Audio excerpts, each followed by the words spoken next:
Yo, you good, everybody? What's good? What's good? What's good? How y'all feeling? We back. We back. Lunch break over. Lunch break over, chat. Mine just started though.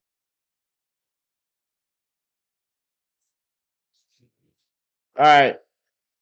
So we're gonna be reacting to primary witness Trapmore Ross talk about what he's seen in the courtroom. Let's get it popping. Make sure you subscribe, hit that follow button, and y'all be back on TikTok in 3 days.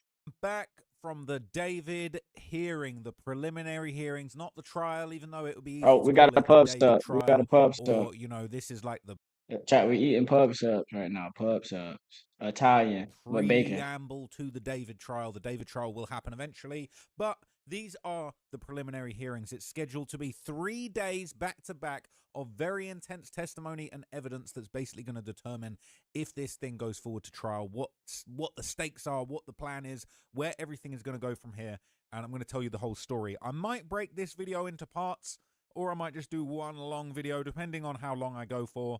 I haven't got too long. I need to get an early night to try and get back down there and get back in there. All Have a look right. at the room We get it. We get it. surroundings. It We really get it. does sit heavily on me. What we saw in that courtroom was nothing short of despicable, pure evil. We saw images of what was in that bag in the front trunk of that Tesla. We saw everything, and Damn. it was horrendous. It was absolutely horrendous. The stuff that we saw, I wouldn't wish on my worst enemy. And the fact that Celeste's parents were in the courtroom for that was just even more shocking and breaks your heart Bro, that they have to go imagine. through this. And Imagine. whoever did this, allegedly, David's the Whoever. man in the dock, on trial, soon to be on trial, Whoever having a did this. hearing for this. Um, you know, whoever did this needs to be put away forever. It's absolutely disgraceful that a child was left in that state. And I'm going to break it all down to you, but that really was the headline of this incident. They showed us black and white, not black and white, but full color images, damn near 4K. But Damn. the facts were black and white. Pure evil it would take to do that to any other human being, let alone an innocent child. So I'm going to walk you through everything that happened today, everything that I saw. I might even be able to pull up some things because I made notes that were so meticulous. I tried my best to document absolutely everything from key conversations, back and forths, key details of what was going on in the courtroom, and also just details of things like the stuff they said he bought off Amazon, the chainsaw. I tried to write down the brands, the colors, the names, so I could hopefully show you and reproduce absolutely everything that I saw in that courtroom. Obviously, we're not allowed to record. How dumb do you have to be to buy your murder weapons on Amazon, bro? Like you couldn't arrange for somebody to go to walk. Never mind. I wrote a lot of Never notes on mind. my notebook. I was actually It's allowed just the too opportunity obvious, bro. to use a laptop for the second half, and I did type out notes a lot quicker in the second half, so my notes are probably a little bit more detailed in the second half. But I'm going to kind of read to you some of my notes. I'm going to elaborate on some of the things that happened and just explain the whole day. It was absolutely just unbelievable in so many ways. So basically, okay, this is where my notes started. So you saw me outside the courthouse, so I won't talk about anything that happened up until I got into the room. Obviously, there was the controversial public lottery for the tickets. I didn't win the public lottery. Shout out to some of the people that did win, Mark the Shark and some other people there. I don't know if they want to be named, but I didn't win the public lottery, but I did join the standby list, and I was lucky enough to be given the opportunity, as I believe I was the fourth or fifth person on the standby list. They squeezed me in right at the last minute. I was probably one of the last people, like me. I think it was me and one other person that was full, right down to the wire. I'm very, very grateful for the courthouse staff for being understanding, for allowing independent media in there. A lot of people, myself included, were a little bit upset that it seemed like the mainstream media were kind of all given their press passes and sort of behind the scenes. And independent media didn't get a shot, but I did get a Damn. shot, and I respect that. I'm really grateful for that. I got down there early. I got on the standby media list, and I was allowed in right by the skin of my teeth. So hopefully that's the case. If that's not the case, then I will be doing a kind of extended live stream and basically giving you guys the news from everybody else as it comes in. But basically, what was interesting is I was kind of waiting outside to wait for my fate, find out if I was actually getting into the trial. So the deputy DA Beth Silverman arrived with a very large security detail. She was looking like, you see them videos of like DJ Khaled, he's got the security all around him. She Yeah, came in yeah, like yeah, that, yeah. and Yeah. it was pretty crazy to see. Come to find out, it sounds like part of that was because she was, she was bringing in Celeste's family, Celeste's parents. Damn. Celeste had a civil lawyer with them as well. I believe they had an interpreter and some other security that was provided by the building. So they came in looking like just presidential, to be honest with you. It was, I don't want to say a show of force, but it was definitely they were rolling deep, and they came looking like they were ready to do the business. To be honest with you, so that was kind of going on. It really was carnage. People trying to get in on the public lottery. And shout out to the courthouse staff. I was thinking, oh, this lottery is going to be. It was so well organized, so respectful, so genuine and honest, and there wasn't any tomfoolery that went on. I really respect that. Um, so there was just, a lot of people waiting outside. There were a lot of people that unfortunately did get turned away. Some mainstream media got turned away. There were some mainstream media outlets that were trying to get two people in the room. A lot of them were told you've only got one person. You can either swap out or that's it. And Damn. some people were very disappointed. There was a lot of arguing outside the courthouse. Sorry, outside the courtroom, This is where it was crazy, really bro. sort of it was really a luck of the draw if you were getting in. And it was kind of very, very interesting to see how that all played out. What different people were doing. People were really disappointed they didn't get in. People were trying to finesse their way in. People were trying to argue their way in. It was not chaotic because they had it under control, but tempers were definitely running high. There was definitely a little bit of controversy outside, and it was really interesting. So that was quite something to bear witness to be honest with you guys. After that, okay, the court was packed. So I got into the court, absolutely packed, ram packed. Now, I didn't see this. I spoke about this in a previous video, but I did speak to Steve Fisher outside. He was really cool. We had a really good chat. I showed him a few things on Reddit that he hadn't seen before. And we had a very interesting back and forth. Now, apparently, he had a bit of a tense back and forth with Beth Silverman, who basically kind of knocked him back when he was chatting to Celeste's family's lawyer, and she said, "Oh, you shouldn't be speaking to him. He's bad news or something." He did post a tweet about it, but I won't get into that in this video. I'll let him handle that himself. I wonder if he'll be back tomorrow. I hope so, but I don't think he got in, and I think that was kind of a bit of bad news for him, really. But anyway, all right. As soon as we got in, everyone sits down. It was very, very tense. There was a TV set up, and it was very, very clear from the get-go that they were going to be showing evidence, that there was going to be some kind of evidence put on the screen, that there was going to be potentially videos, images. We didn't know what at the beginning, but we did know that there were going to be some things shown. So, as always, in the courthouse, there were very, very strict instructions. No outside communications, no tweeting, no recording, nothing like that. The best you could do is take notes on your laptop. That's as far as it would go. I was there with my notebook for the first half, was able to get my laptop in the second half. It was excuse me. It was a long, stressful, tiring day. I'm actually exhausted, okay? It was a lot. We was in there nonstop, all right? And I've been up since early. So excuse me if I yawn a couple times through this, all right? But I'll try not to. I'll try not to. My apologies, but I really couldn't help it that time. So basically, very strict instructions. The judge was basically seemingly a little bit irritated that it was taking so long to start. It did start a little bit behind schedule, and it did seem like they were really trying to cram a lot Yeah, of that people in. sound was Again, good as shout out to hell. the courthouse staff that were organizing it. They were trying to Whew. squeeze more and more and more I people still into got it. They another were doing half, okay, bro. so it's Woo! empty. It's was full to the brim, and they still kept trying to get people in Woo! respectfully. I really, really appreciate that. Now, David came out. It Oh, seemed like he David. was in a good mood. He was smiling, and he was wearing some glasses. I haven't seen him in glasses up until this point. First time I've seen David in some spectacles. We don't Perhaps he give a knew fuck. that there was going to be images, We don't care. photos, text, all kinds of stuff being shown on a screen that was a little bit far away. So it was kind of interesting to observe, David in a sort of professor kind of vibe, but he did look in good spirits. He did look positive, not as positive as Lil Durk. When I saw Lil Durk at his trial, I don't think I've ever seen someone so happy to be on trial for murder. But David was looking in good spirits like he has done the past few times. Now, he was in his orange jumpsuit and he was in his shackles. But before we got to the full-blown preliminary hearing, the judge basically said, we can have a little mini hearing at the start that basically we can just deal with the shackles. and they had a little mini hearing. It was a shackling motion, they called it, right? They had a shackling motion before they actually got to the preliminaries. And they basically kind of had a little breakdown of the way that the shackles were going. And basically, they kind of went back and forth with him about the shackles. They basically said, look, all right, you're arguing not to have the shackles on. Blair Burke, David's lawyer, essentially said, look, David's been arrested in April 16th. He's appeared in court multiple times, been respectful the whole time. Absolutely no need for these shackles. It's undignified. It's unnecessary. He's innocent until presumed guilty. Presumed innocent until found guilty. He really doesn't need more restraint than necessary. Now, the judge kind of snapped back. The judge kind of clapped back at this, okay, and basically said, look, there's a whole bunch of different case law, various arguments for and against shackling, and pretty much just said, look, unshackling request is denied, but I'll meet you in the middle. They basically said, look, it is what it is. This is for everybody's safety.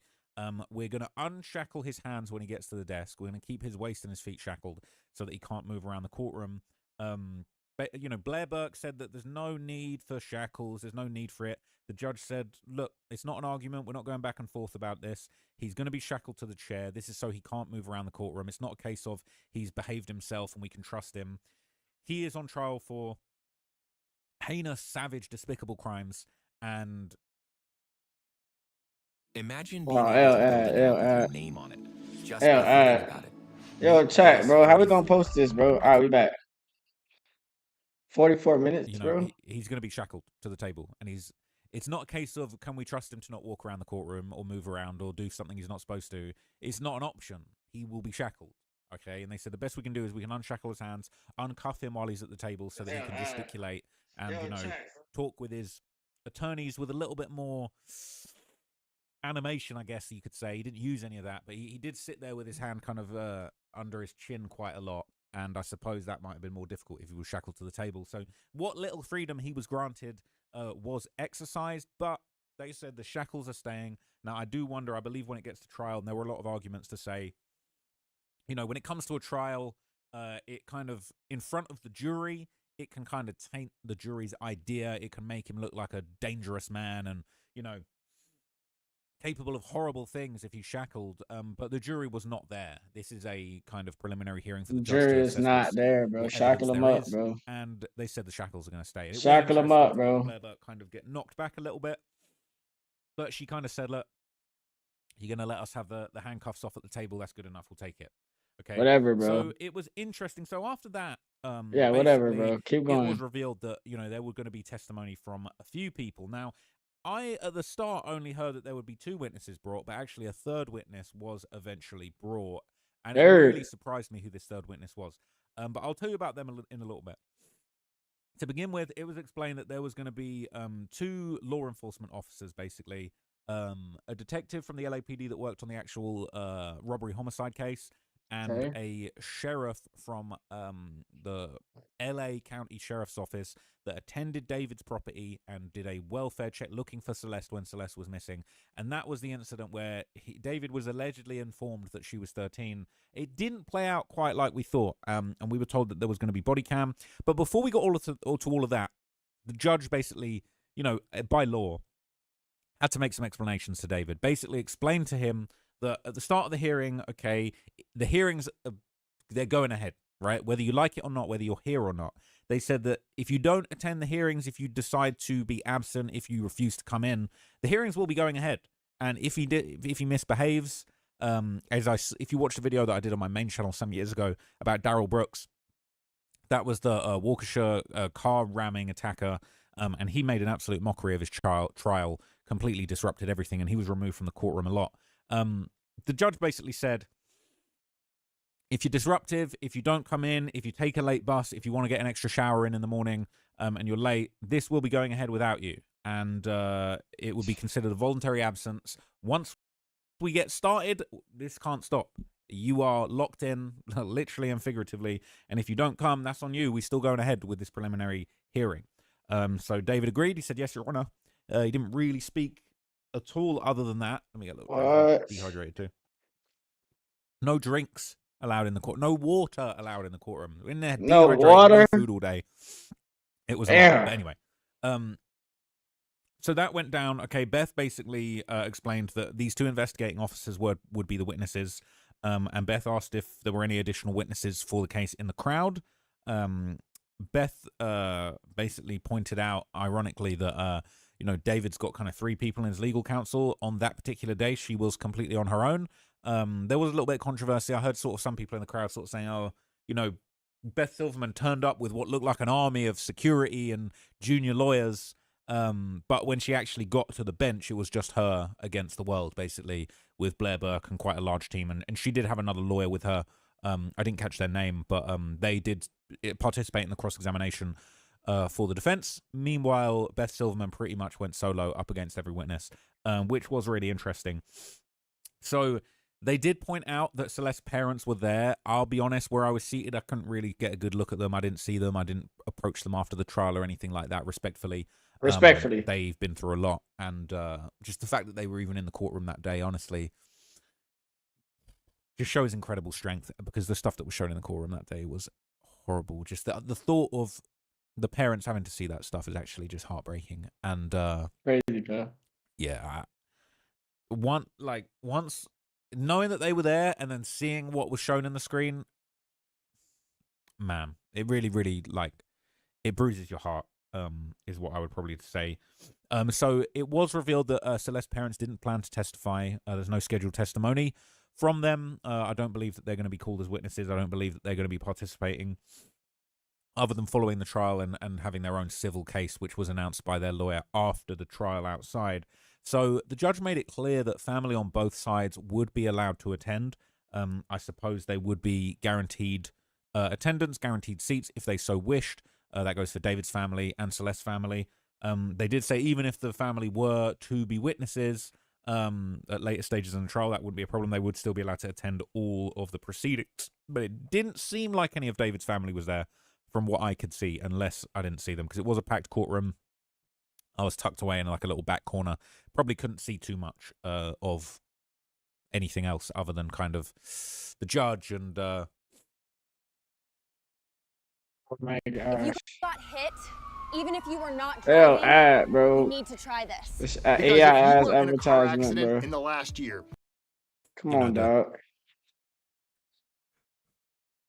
It's Come on, a long day. keep talking, bro. Apologies. And the standing lawyers. So anyway, we basically got to it, okay, and they kind of explained everything that would be going on next. So once all the shackling stuff was out the way, it was time to kick off, and kick off it did. It was wild. So where we went from here was Beth Silverman essentially begun presenting evidence, and I've attended trials before, both when I used to want to be a lawyer when I was a teenager. Mr. DA, Beth Silverman. If you didn't know that, that's why this is quite interesting for me. But also, other criminal trials that I've attended are just out of interest, and I've sat in a public gallery in the UK before. There's other reasons, other trials I've attended for reasons that aren't important. But anyway, basically, Beth would make it clear all of the exhibits that she would be presenting are pre-marked. They had an order. There was a little bit of dispute about the order. It sounded like maybe the courthouse clerk or the media team didn't quite have the correct stuff in order. So some of the exhibits were slightly out of order, but they were labeled and marked. And in the end, it seemed like she was able to kind of get the information she needed. So she presented 2 CDs to begin with. 2 of which contained apparently business records related to David's businesses and his enterprise. I would assume financial records, spreadsheets, things like that. Those weren't presented that day, but there were some reference to some of David's business records and business dealings. And then the second CD that was presented was a body cam video that was 10 minutes in length, and we did see that in its entirety, and I'll explain to you what that was in a minute. We watched the entire David body cam from 2024, and that was extremely interesting. So the defense said that they didn't get a full witness list from the prosecution, and there was a little bit of confusion, but things went ahead. So the first witness was the senior deputy. See, he don't know what he's talking about. You see that? I don't know if I should say names. I wrote the name down, but he don't know what the communication was between the lawyers and the judge, bro. Like, you see how he's listening and he just spent. That's why we need to see what they talking about, bro. I think respectfully, just in case any privacy concerns, I had a video taken down yesterday for even for having David's address on it, which was obviously a famous address where the crime took place all over the news. But apparently that wasn't okay, and that qualified as like cyberbullying, cyber harassment. So I won't say the name, but what it was a senior deputy in full LA County Sheriff's uniform. He was sworn in, a deputy sheriff with the LA County Sheriff's Office. He'd worked there for 14 years at the West Hollywood station, specifically for 8 years, and that was where he came into contact with a Mr. David Burke. So on February the 17th, 2024, that's when he responded to a request that was made by the Riverside Sheriff's Office at, I won't say the address, but I wrote the address down. It's the Doheny address, okay? The other smaller of the two addresses that David was known to spend time at. Obviously, there was the big house they're both in Hollywood, but there was the kind of big house where, you know, the Tesla was found parked outside, and then there was the smaller house, the Doheny house. They might have both been on Doheny, actually. I don't want to... there's been a dispute because of the other place, I think it was Viero. Anywho, the smaller of the two houses that David had, that officer basically responded at the request of the Riverside Sheriff's Office. It was around 7 p.m. on the 17th of 2024.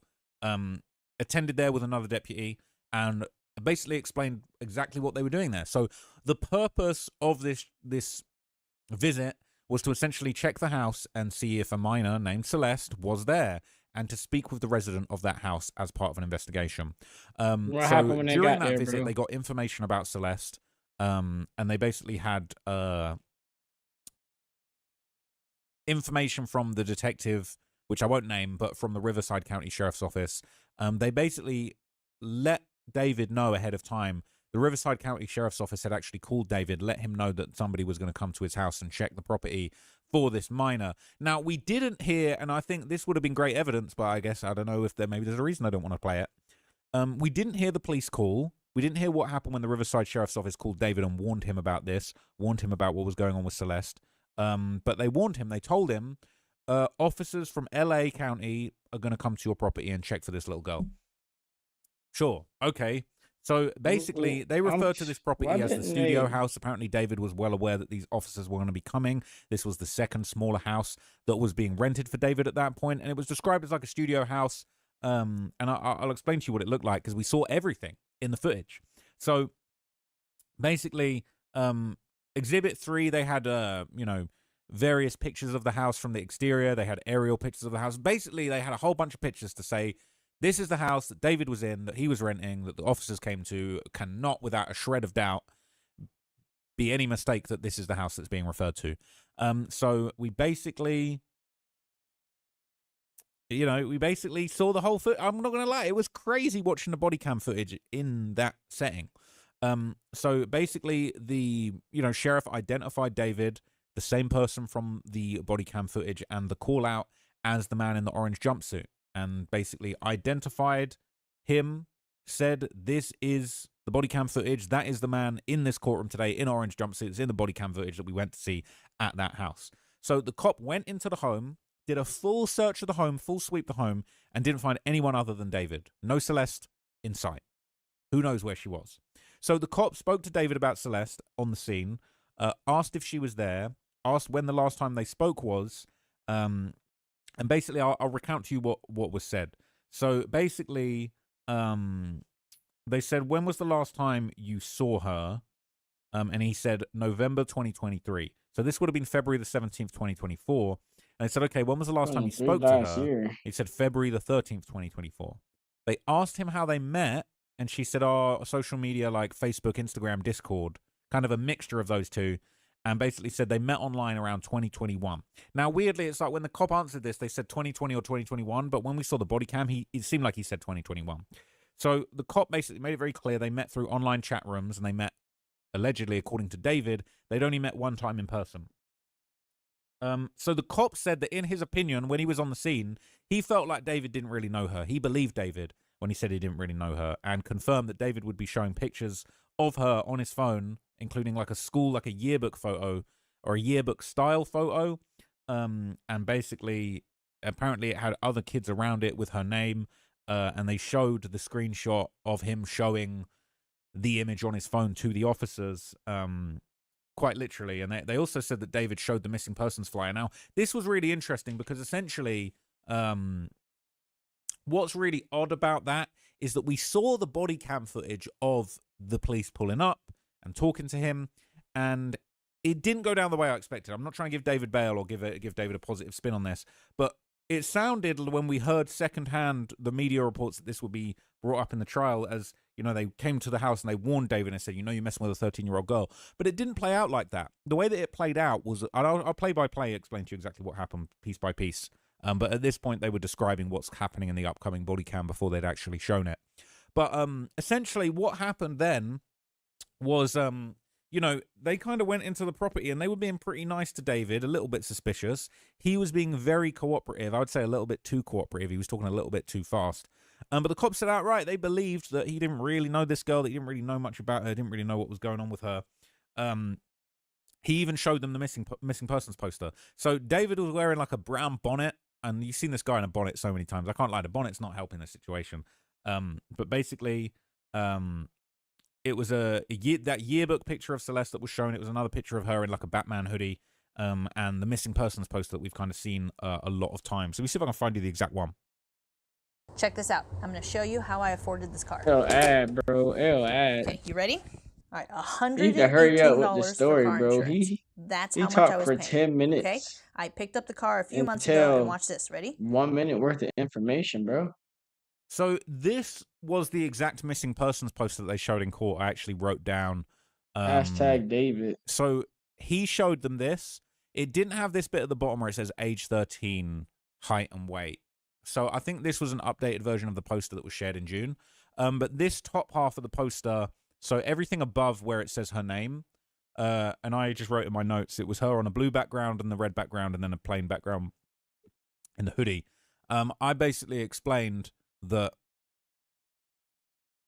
I basically wrote down in my notes what missing poster this was so that I could go back and find it on memory. So this is what David showed on his phone to the officers, said, oh, I've seen this missing poster of her going around. And so he was there in his with his brown bonnet basically showing them this. So the cop says he informed David that she was 13. Now, when we actually saw the footage, it wasn't quite as cut and dry as we thought.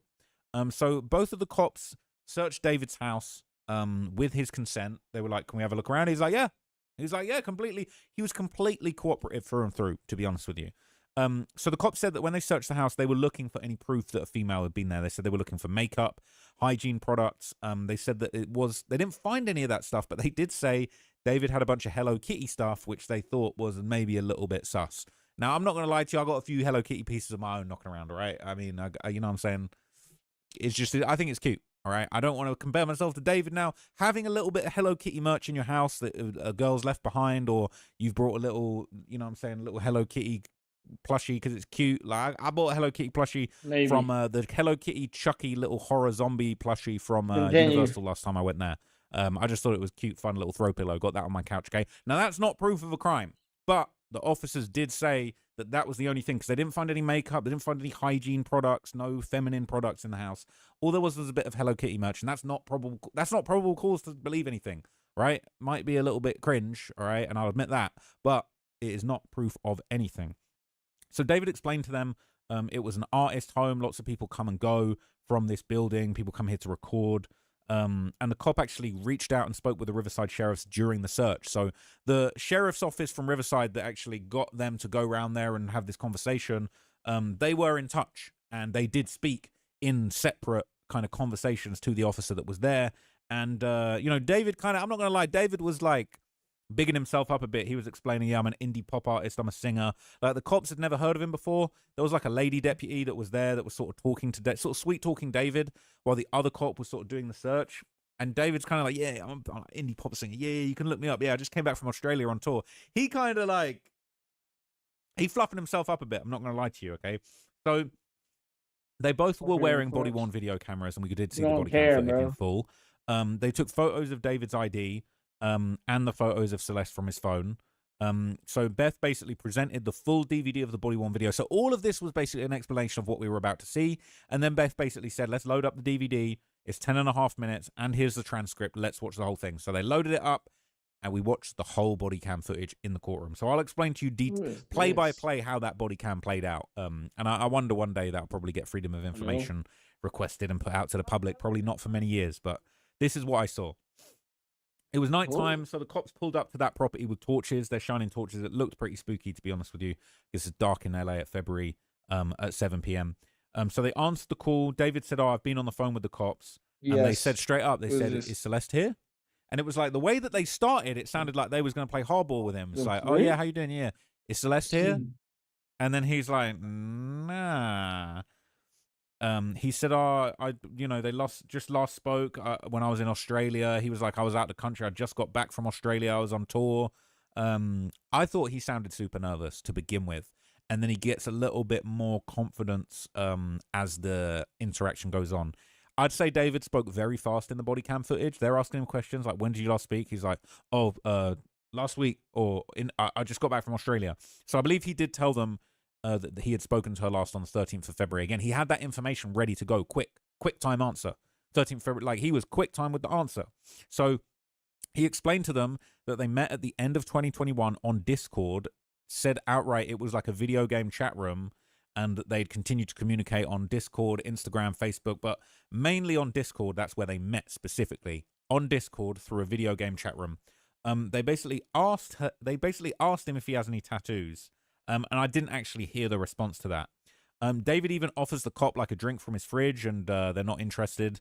They basically asked, "Do you know Celeste's cell phone number?"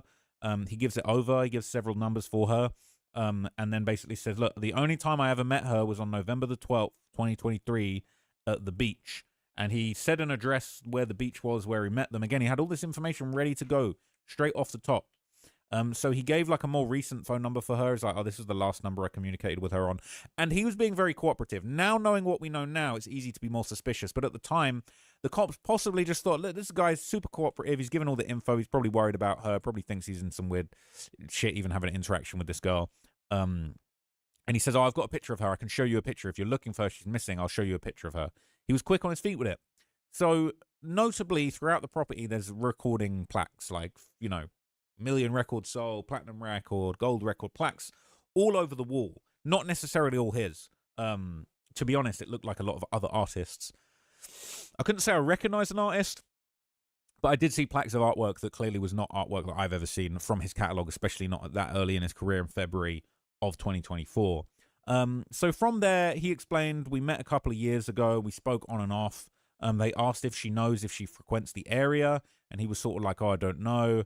That was one of the answers where I'd say he looked the most nervous. When they said, 'Do you know if she frequents this area in West Hollywood?' He's like, 'Oh, no, I don't know.' That was sort of like where he was looking a bit sus and a bit scared, because to be honest, he probably didn't know how to answer that one. He probably didn't think of that one, because it's like, sounds like she did frequent the area, and it sounds like she frequented a couple of them properties. So I feel like that was one where he was like not prepared for that, but it flew under the radar. So David said outright, "Oh, she told me she was 18. That's what he said.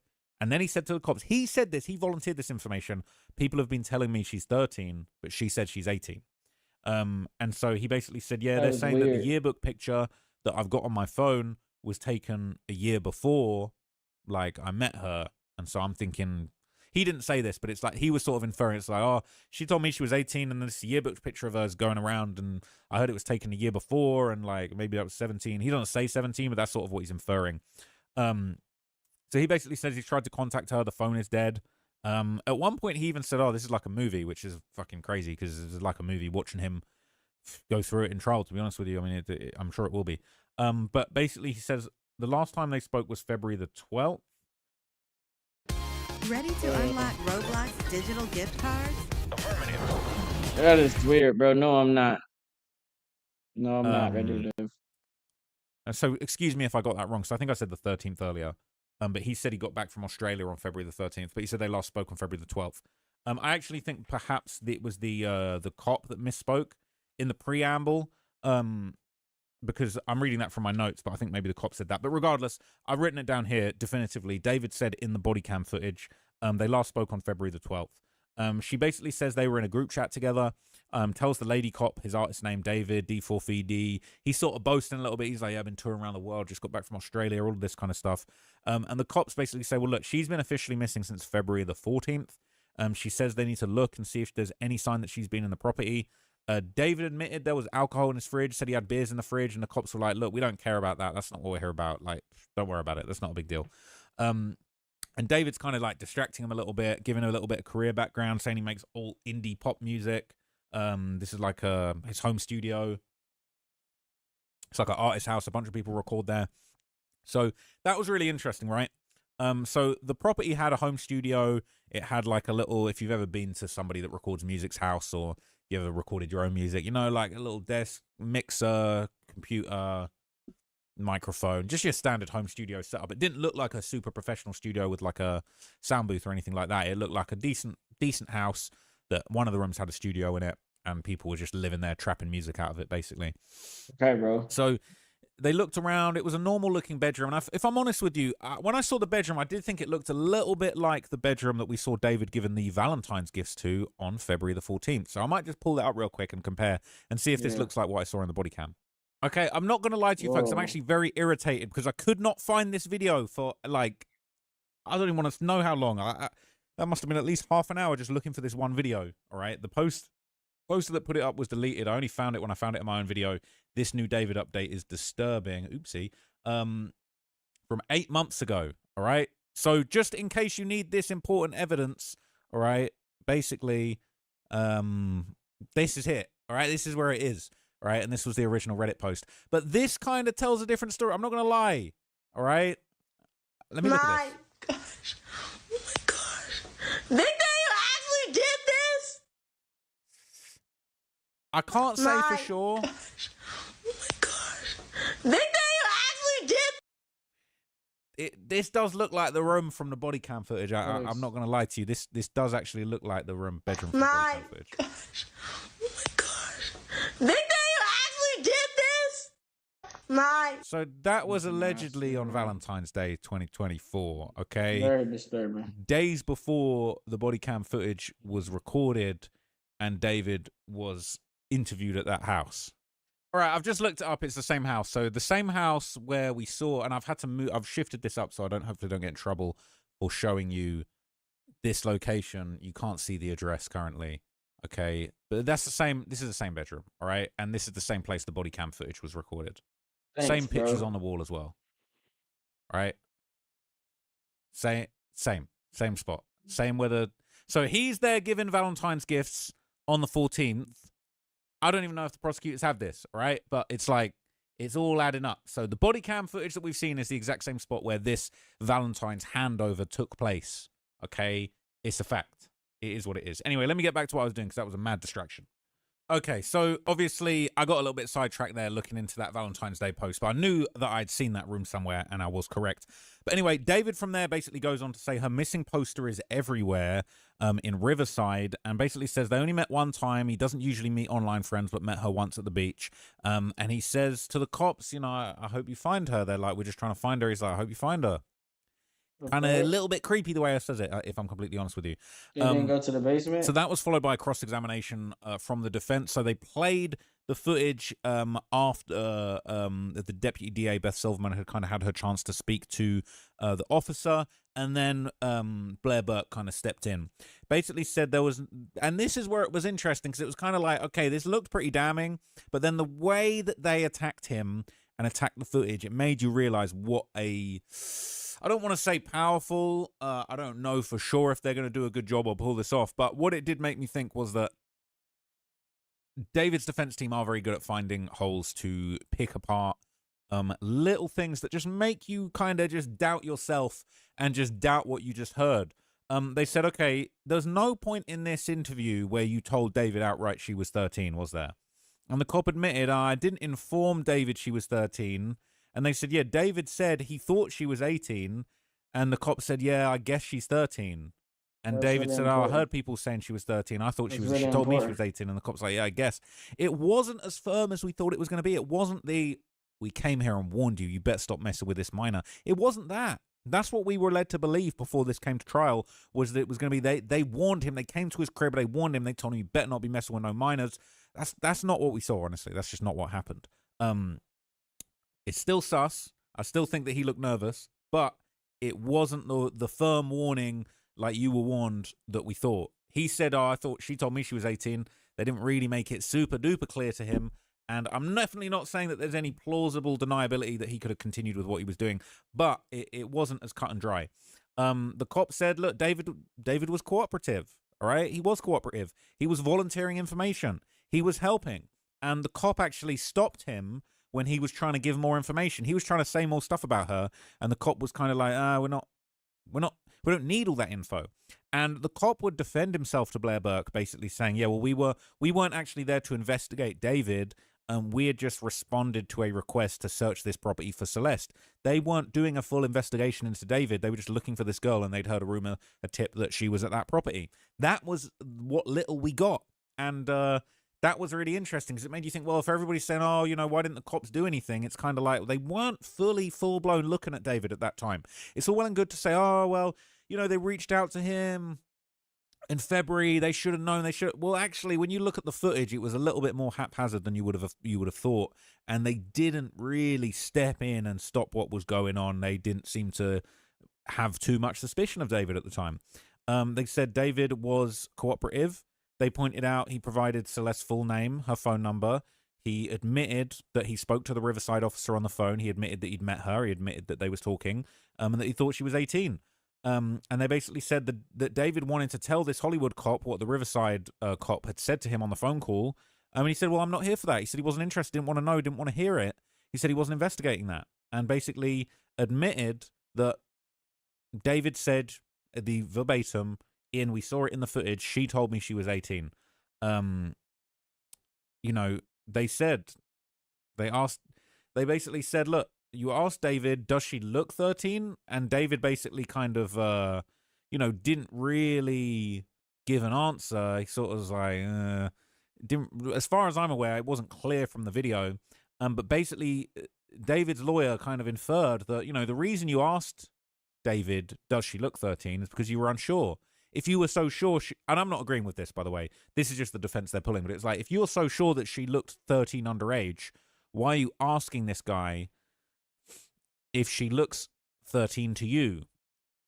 It's an interesting angle. I don't agree. I don't think that David should have, slipped away with any of that. But honestly, it was a very, very interesting tactic. It was very tense back and forth in the courtroom, and the body cam footage was just crazy to actually witness that.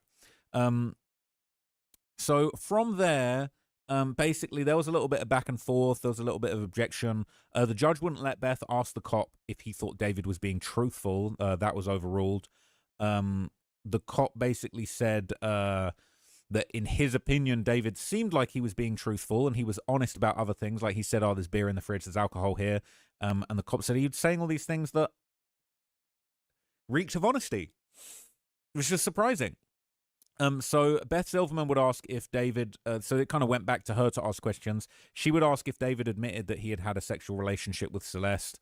Blair objected to this, and a judge said, oh, it's relevant. Of course it's relevant. Like, of course that's relevant. Everyone in the courtroom kind of laughed a little bit. It was kind of like, hey, bro, how are you going to object to that? Like, judge was like, yo, this overly relevant, whether or not he'd had an sexual relationship with Celeste. And basically, he didn't in that interview, right? So they basically asked if David said that he'd gone and picked up Celeste before. The judge disallowed that.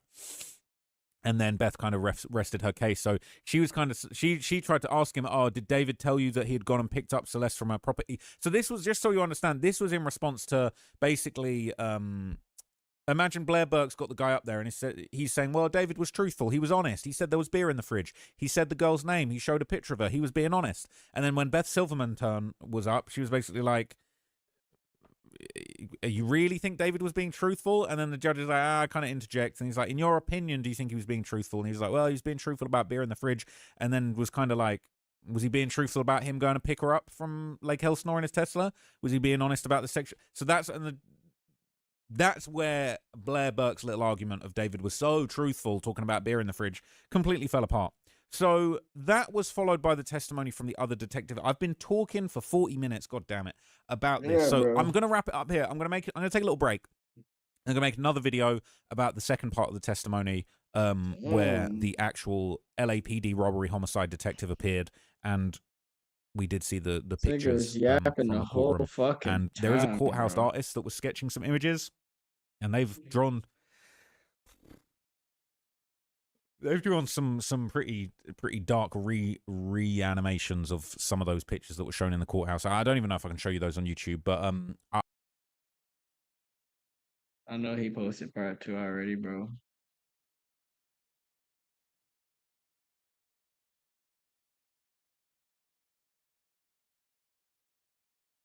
Are we on part 2? If you're so profitable, why do you sell a course? Well, you know what? Here you go. I don't care. It's all Dude, free. this took I'm up giving it away. There's like 45 6 minutes of different my courses here. time, The bro. same strategies that made me a full-time trader. We have like 24. All right, folks, I'm back with another installment of what I saw at court today with David. It was a crazy day. So if you saw the last video that I did, I explained how the first witness that was called was essentially a police officer that had done a sort of welfare check or a search on one of David's long time. He would basically tell the harrowing story of being called out to the tow yard on September the 8th, 2025. He said it was a death investigation after a body was found in the trunk of the Tesla. There was kind of a bit of a strange moment where Beth Silverman, the DA, basically said, "Oh, what would you call a front trunk of a Tesla?" And the guy's like, "Frunk?" And it's like there were laughs in the courtroom. It was like such a, I don't know, rudimentary thing to bring up, but it was apparently very important. So it was important the definition of a frunk was explained, and that was made very clear. So he basically explained that he spoke with kind of the local area homicide detectives. Bear in mind, he is in the homicide special unit of the robbery homicide division for high profile and complex homicides. And this was very, very complex from the get-go. So they basically, he arrived at the scene after the local detectives had been called out to the Hollywood tow yard, and they opened the trunk of the Tesla and they partially unzipped the top cadaver bag that was in the front trunk of the Tesla. Said that he knew it was a body in the trunk when he arrived at the scene. He was briefed as soon as he arrived on the scene and learned that that car had been impounded after being cited on, I believe, the 3rd of September. It was impounded on the 5th. But they didn't kind of ring the bell, the emergency alarm when it came to the smell of the car until September the 8th, which is when the police were contacted. The citation or the ticket was still on the windshield of the Tesla when he attended, and he basically asked why the cops were called. And he said that the managers basically noticed a strong foul smell coming from the Tesla. They suspected maybe a body was in the car, and they called detectives, and that basically led to local cops, which then called in the special unit.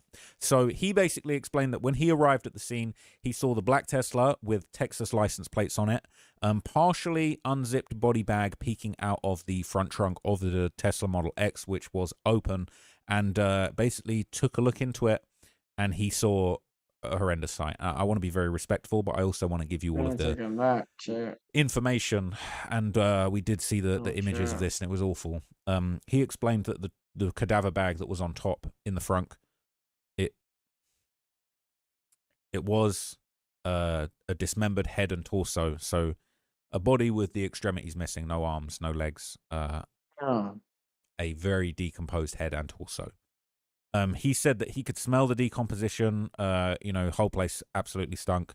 They traced the license plate to David pretty much immediately, and they had the details of his Texas address very soon after they had actually made contact with this Tesla. He claimed that when he arrived at the scene, the body bag had only been partially unzipped by the initial detectives, and basically he had to explain, they explained why the trunk had been opened and why the bag had been partially unzipped. He gave a little bit more information about the body bag. So the cadaver bag or body bag that was on top, he had described it as black vinyl with kind of handles and straps around the side, basically. And it had one zipper down the middle, your kind of classic, emergency body bag kind of scenario that you could probably imagine. So basically, yeah, at this point, Beth Silverman kind of entered in the picture of the body bag and the contents of it. So there were initially it was 2 pictures shown. It eventually was 4 pictures shown. What I think I'm gonna do is I'm gonna show you a courtroom sketch. I'm gonna give you a trigger warning. You're not going to see anything graphic, but this is a sketch that's kind of a very crude and rough and not necessarily violent interpretation of what was in that bag. You know what? I don't even think... hang on a sec. Let me pull it up and just take a look at it. Okay, I'm going to show you this. I'm going to warn you, and this has a warning on itself. I'm going to give you a trigger warning. There won't be any gore. There won't be any blood. What you're going to see is more of a kind of very medical arrangement of what was seen. But if you don't want to see that, I'm giving you a trigger warning. You know, view this next part at your own risk. It isn't what was shown in court. It's not a real scenario, but it does show you. This basically is a gist of what was seen. You know, David was kind of sat there with his glasses on, emotionless, looking at the screen the whole time. He didn't look away. There was images from the autopsy, which these were images, sorry, from his own photographs after he was arrested that showed his tattoos. He had a Celeste tattoo and a Shush tattoo. You know, there were shovels that was purchased from Postmates, a fireproof cadaver bag, and I'm going to show you the next page. A trigger warning. This is just a courtroom sketch for documentary journalistic purposes. It isn't the image, but you know, I'm going to show this to you in 3, 2, 1. So this is the next page. So this was, you know, kind of images of the bags themselves, and we did see an image of kind of the arrangement of things that were inside that bag. The front trunk open, and we did see her fingers. And you don't see it here, but you did actually see her hand with the severed fingers that were missing, that were allegedly contained more tattoos. We saw images of the chainsaws, the blue child's pool, the burn cage, you know, kind of. Imagine being able to build anything just by thinking about it. What in the world, bro? What was he doing, bro? A complete AI creation platform. What was he doing, bro? Image of as they were found, and I'm gonna kind of leave it there, but you get the gist. We were shown these very graphic images that were much more intense and horrific than what you're seeing in these kind of reproduction sketches. But basically, you know, they would describe the scene, and it was very, very serious. You know, they said that the bag was surrounded by insect activity. They kind of described the insect activity that was going on inside the bag. So basically, they kind of said that, you know, really it was unrecognizable, completely unrecognizable. It was just, you know, sort of dark, black mess that was inside these bags. You couldn't really make heads or tails of it, really.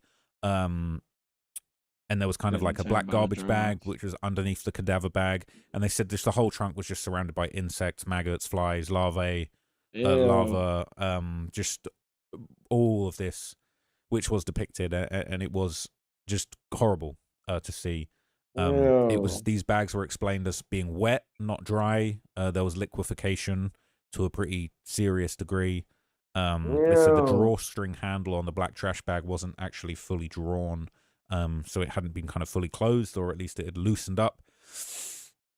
And they basically said that they took these items out and laid them out, and we did see some other pictures of the contents of these bags laid out at the scene, or I guess at the medical examiner's office. I don't know exactly where they were laid out. But David looked at the screen the whole time. There was a kind of exterior picture of the Tesla with the front trunk open at the tow yard, and just the awful picture of the head and torso with the limbs removed, laid out. Just horrific. And you could see the tube top that was described in the previous explanations of the state the body was found and the clothing. It was exactly as they said, but I don't think anything could have ever prepared me for just how horrible these images actually were. And I can't even begin to describe how awful they were. I've never seen anything so bad. And you know, you hear all these stories of David talking about how much he liked gore, and he was fixated on the screen. I'm sorry to say it, he was fixated on the screen while all this was going on. I didn't see him look away once. He was dialed into the screen, and that was even more chilling. Something I noticed that, you know, even I would say David was completely fixated on the screen the whole time, but his lawyer, Blair Burke, I felt like even she couldn't look the whole time. I noticed she kind of looked down at her notes a lot. She kind of looked down, wrote notes, kind of looked away. I don't think she could even stomach what was being shown on that screen. A lot of people in the courtroom looked away. I couldn't see them, but I was told that I was told by somebody else that was sat closer to the front during a recess that Beth Silverman, the DA, actually turned around and spoke to Celeste's parents and told them to look away before these images were going to be shown. And like I say, I couldn't see them where I was sat, but I can't imagine what they must have went through, even just being around while that was shown. I would say it felt like there were audible gasps in the courtroom. People were disgusted. I was sat next to various women, and they just looked disgusted. I felt like some of them looked really genuinely shocked and panicked at just how gruesome this stuff was. It was actually heartbreaking, and I've never seen anything like it. I'll never forget it. And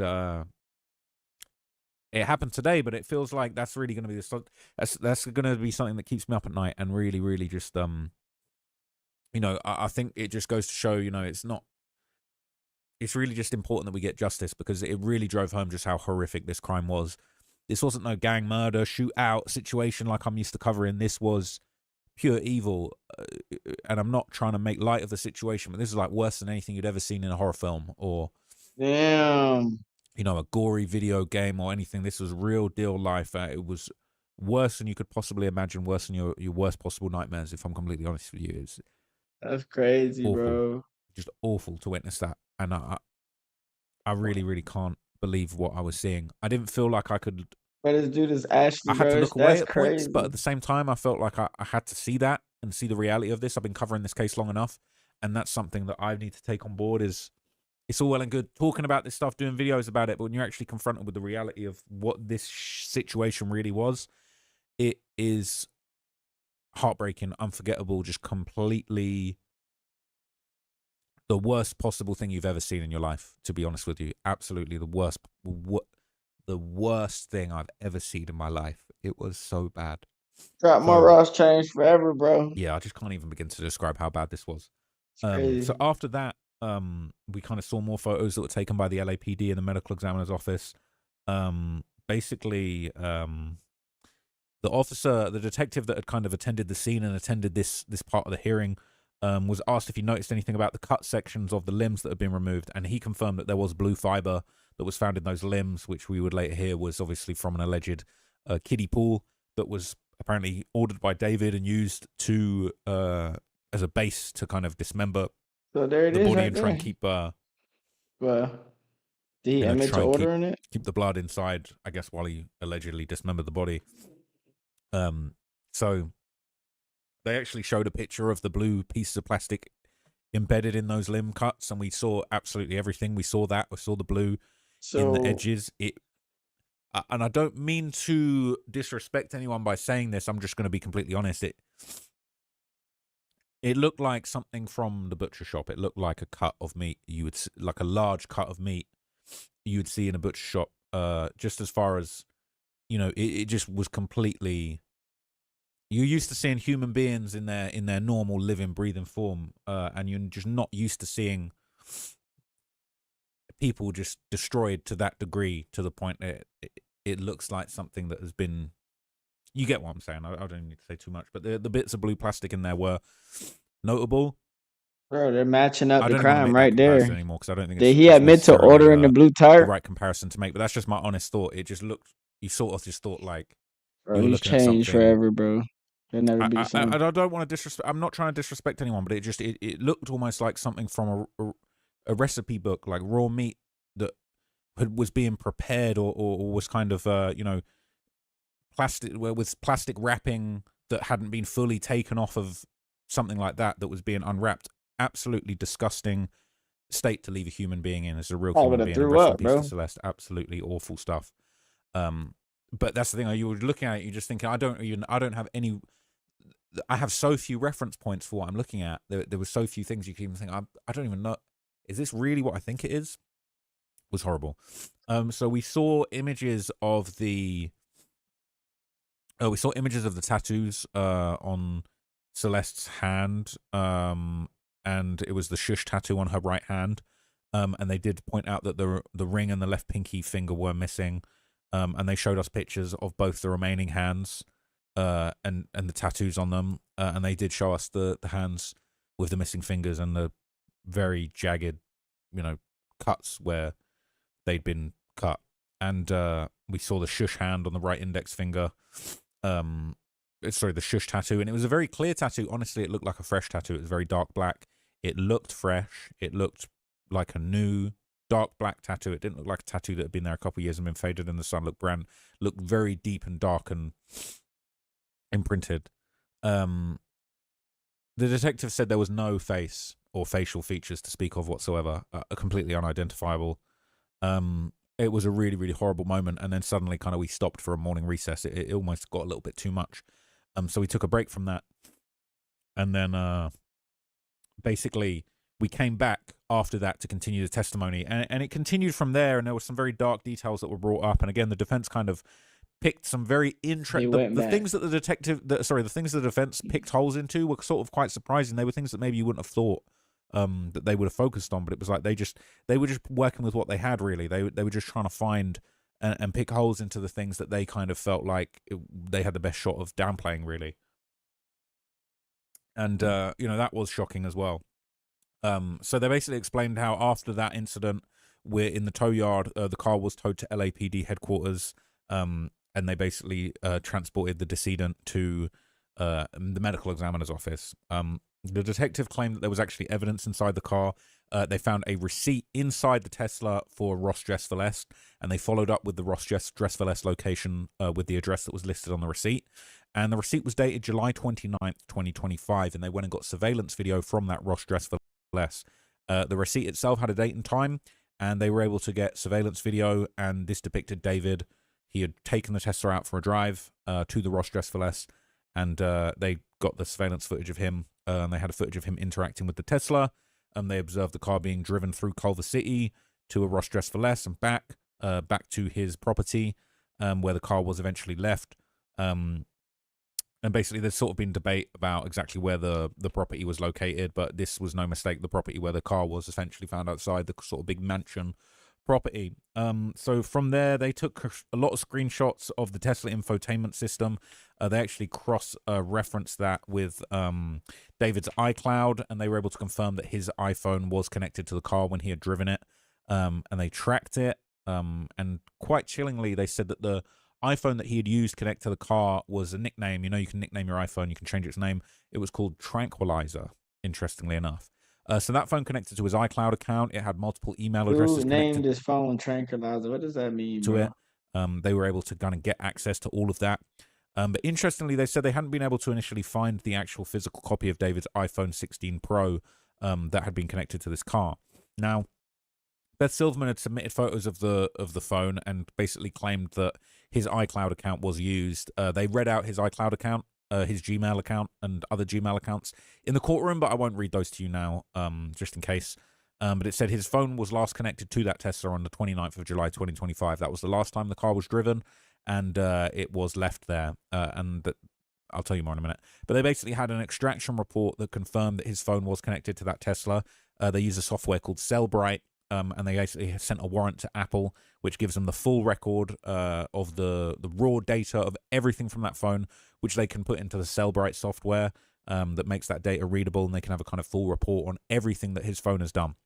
So the defense kind of objectived to this. They said the detective didn't participate in the extraction of the phone, and they said he wasn't an expert in Cellbrite. He doesn't have the right to talk about this. They said the officer didn't do the extraction. It made him an improper witness, but the judge overruled that. They said, nah, I'm trying to hear about this Cellbrite.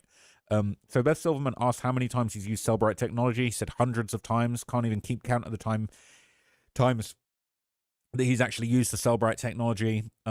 Basically went on to claim that they have FBI and LAPD laboratories that they can use to carry out these Cellbrite extractions. He said that he sits on a board with other homicide detectives in other states, and they all discuss how they get information from different cell phones and Cellbrite services, and this Cellbrite software is used across the country. So he made it very clear that he was actually a credible witness on this basis. If you got hit, even if you were not driving, you need to try this. AI, that's AI. Because if you That's AI, the same dude. AI advertisements, bro. Basis.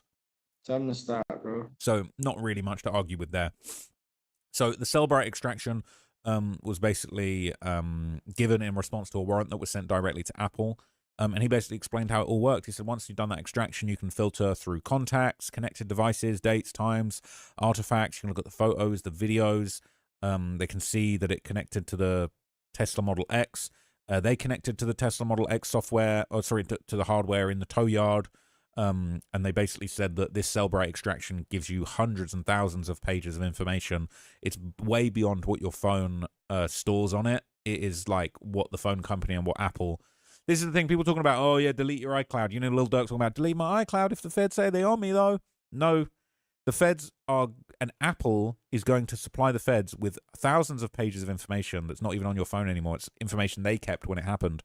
And they said there was so much information just from this phone that they had 6 to 8 terabytes of data just from this phone. Yeah. Your iPhone doesn't even hold 6 to 8 terabytes of data. This is all historical information that Apple and the cloud and your phone service provider and your Tesla, I don't even know where it's going. All right, they talking about it's going to cost you more to get a terabyte of memory in your iPhone. How are the feds getting 8 terabytes out of this thing from a subpoena? I can't even download 30 YouTube videos on this bitch. I don't even know. So it is actually insane how much information they can get. They said they got 6 to 8 terabytes of information just from the iCloud, and that's just Apple will just hand that over. So he shared a actual photo of the Tesla's infotainment system. They explained other iCloud accounts that he had that had been connected. And there was one particular iCloud account that had the most data in it, but I won't tell you what it was called. They said this is how they found out that he took that trip to Santa Barbara in April 23rd, right after the alleged murder had taken place. There was basically access to his navigation system. He also found his way to a charger in Lake Kahuma. This a Santa mukbang, Ynez right? Valley. That's a mukbang, right? I can go get some more ice cream. And they reviewed neighborhood surveillance videos from his property on the 29th of July, which was the last date he drove the car. So he went to the Ross Dress for Less. He came back. They found a neighbor's camera in the area, which observed David parking the car, getting out the car, walking with his phone back right into his front address. And that was where the car was left. They basically said they see exactly where he came from. He passed multiple cameras. He parked the car down the street. He walked through an alleyway back into his house. Probably thought he wasn't being watched. Okay. But what happened is he left the car there. He was the last person to drive the car. And they even said, they showed an image of David basically walking into his house after last parking the car on Bluebird Drive, I believe it is. This was the 29th of July at 2:20 p.m. 2025. And they showed David walking from the car right to his house and into his house, cooked. So pictures were then presented of the car where it was last parked. It had the damage to the rear trunk, which was still there, and evidence in the images when the car was found in the tow yard. They basically reviewed license plate readers, and they identified the car had remained in that very same spot since the 29th of July to the date that it was towed. And people saying, well, how does that work? They said, well, any police car that drives down that street has automatic license plate recognition, and basically they clocked that car in the same spot numerous times, just cops that were driving through the area. Any cop that's got a patrol through there, that license plate was picked up. I bet he didn't even think that this much evidence was possible. But the cops could literally determine through license plate recognition that car did not move a single time until it was towed with the body in the trunk. And it doesn't sound like there was any opportunity for David to walk down an alleyway in an open street where there were surveillance cameras from the neighbors that were still preserved from when he left the car. The body was in the car when he drove it to Ross Dress for Less. Insanity. So, interestingly enough, obviously Celeste's father was actually in the court with Celeste's mother. I won't say his name, but you can look at you know his name if you know the case. But apparently he actually called the LAPD on September the 10th. He called the communications line, and detectives were notified because media and helicopters were there when the Tesla was still in the impound yard, and media kind of made a very big deal about this singer David, his car being found with a body inside of it. Some media even followed the car from the tow yard to the LAPD. And Celeste's father basically got in touch with the LAPD. They spoke with him through an interpreter who was his own son, actually. So Celeste's brother was an interpreter for the father in the LAPD. And he basically said, based on the media reports that he's seen and the connection to David, that he thinks it might have been his daughter in that car. So the father didn't know Celeste had a third phone number that a man had apparently bought for her. And basically the detective got in touch with Celeste's dentist through her father to basically request the dental records because she was unidentifiable in the state that she was found in. Celeste's mom, like I said, I couldn't really see her, but she kind of shook her head and sort of just hung her head and just was distraught when a lot of this was going on from what I've been told. It really just sad state of affairs. So basically from there, they had David's address. They knew where he was at. They knew where he'd been staying. And that's when they served the search warrant. So the detectives from the LAPD's robbery homicide division They got to searching the property. So they basically identified Celeste on the 16th. They already had David's address. And then they basically commissioned the search on the 17th. So they weren't dragging their feet like a lot of people thought. But I think we're going to hear more about why the arrest took so long later down the line. So they served the search warrant. They had many detectives, forensic scientists. They all descended on David's property. And they showed photos of the gate, the garage stall, the red Tesla in the left garage port. The red Tesla that was in the garage, was registered to Robert Morganroth, David's manager and personal assistant, as he was described. There was a brick floor in the garage. Robert Morganroth? Rubber. What's his what is he at? What's his never mind. Gym floor mats over it, and the Tesla was parked over that. Now, what was very, very interesting and disappointing is they did not mention blood found in the garage. Now, I was told, and I believe I read in the earlier paperwork, that they used luminol and found blood in the garage, and the brickwork was porous and it had blood in it. Not mentioned once. That was actually surprising and disappointing and a little bit odd, if you ask me. That was a little bit surprising. Getting a dry throat. So that was a bit strange. I thought we were going to hear more of that, but maybe we'll hear more of that as time goes on. Interestingly enough, it's like they said there was like a gym mat in the garage where the alleged blood was found, but they didn't mention that. And then the red Tesla was parked over it. So it was like they were like parking stuff on top of where allegedly the dismemberment had taken place, I guess. But I don't know for sure. That was not elaborated on as much as I would have liked. So they found an iPhone in the upstairs den. This was an iPhone 15, different to the iPhone 16 that had... Are you a Roblox fanatic? No, I'm not, Microsoft bro. Rewards has a brand new way for you to earn digital... No, I'm not, bro. Apparently, all of those terabytes of information have been connected to David's Tesla. They said they believe the phone to be David's. It eventually was found to have selfies and pictures of David, his own passport and driver's license on it. They determined it was his. They also said behind the piano they found that sealed burn box. It was labeled as delivery for Victoria Mendez, a fake name that allegedly David had used among other fake names. And they also found a PC Tower computer. They also found multiple email addresses connected to that PC, which were named in court. I won't produce them here. But they also confirmed, if you saw the video I did yesterday that got deleted, they said I was privacy and cyberbullying David. They confirmed the airline tickets were real. They said that PC and an email account linked to that PC had purchased airline tickets for both Celeste and David on the same trips, one from LA to Texas and one from LA to London, which was that image that we saw previously. I thought Blair Burke was going to say, "Oh, this plane ticket thing has been circulating in the media improperly." It didn't come up. All right, they just confirmed. Beth Silverman, the DA, assistant DA, confirmed that information, those flight tickets were real, and that was the end of that. So they basically said, look, we've got subpoenaed information from his iCloud account, his AT&T account, his Uber, his Postmates, his Home Depot, his Amazon. They said the Amazon account was granted under a separate federal subpoena. So the feds are involved in one way or another, and they basically said they got records of all of his Amazon purchases under a federal subpoena, right? So they reviewed his Amazon records in detail, and they said that his orders on Amazon for the Victoria Mendez was the fake name that was used on some purchases that was like a fake Celeste. And then the other one was a new name, a new alias we'd only just heard. Travion Davis was apparently the name that he was going by, which is interesting. So Travion that was Davis. Basically the conclusion of all of my handwritten notes, but I did actually have some notes like that me. I typed up because I was allowed my laptop in the second half. So I'm going to keep going with that, but what I'm going to do is I'm probably going to split this video into two halves because I've been talking for quite a long time, and also I want to... I want to kind of separate some of these topics so I don't get too carried away on. I don't understand what we still questioning, bro. I don't understand what we still questioning, bro. Him, and that's when they started discussing kind of all of the stuff that he'd purchased from Amazon, the body bags, things like that. Now I'm wondering whether I should maybe do a different video on everything that he bought off Amazon, because I wrote down as much as I possibly could, and I was actually going to dig up some of the exact same items from Amazon. So tell you what, let me wrap it up there because I feel like this video is kind of just perfect on its own with all of the details of You say he finna order the products what was off found in the tow Amazon? yard. It'll get me off of his video, but that's enough. Appreciate you, Chat Morales. Appreciate you. Yo, chat, I think I'm finna refresh the stream. I think we got our clip when Jit was finna start crying. It is very traumatic, so I understand, bro. Y'all want to keep reacting? My thing is, I want to put my chat on the screen, bro. From Fortnite to Coachella to... So we'll do it one more time. Let me refresh the stream. Put my chat on the screen. Is a program where... Yeah. And then I'm gonna go get some ice cream, and then we'll be back, bro.